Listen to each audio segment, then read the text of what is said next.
Okay, so just remember that power is IRMS times VRMS. Or it is also IRMS squared, I squared R, right? Or VRMS squared divided by R. Okay, so when we're using power, if you want the average power, you've got to do the RMS. Now remember that that IRMS is the peak I divided by the square root of 2. Okay, so if you've got this, the current's doing this, right? The peak value here, whatever that is, okay, divide that by the square root of 2, and that'll give you the average of what's going on, right?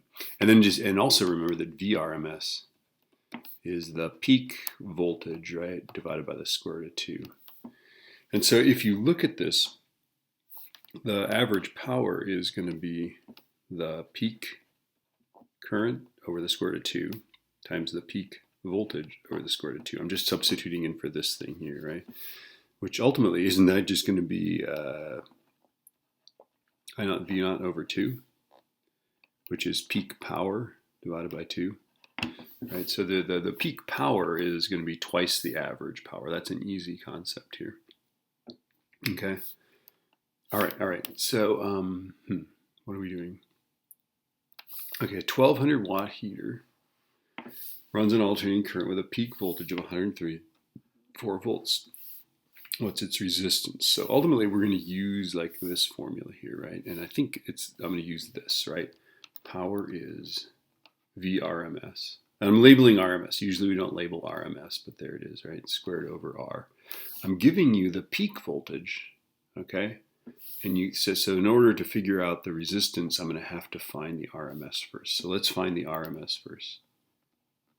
Right, so basically all these problems are, I give you peak, you find RMS, you do a power calculation, right?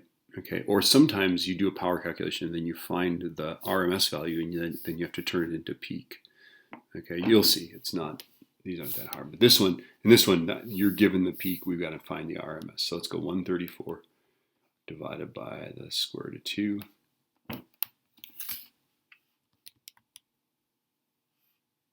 Divided by,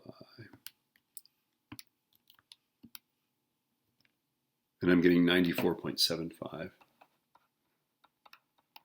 Right, so therefore, let's see, power. So power is 1200 is equal to 94.75 squared divided by R. So I'm going to do this squared divided by 1200, right? So square that divided by 1200. And I get 7.48. Oh, that's good. Okay. Okay. Ta-da. All right. What's its resistance? There's probably another way to do this, because there's clearly we took this thing and we squared it or something like that, right? Okay. So, but anyway, yeah, this is the way I would do it.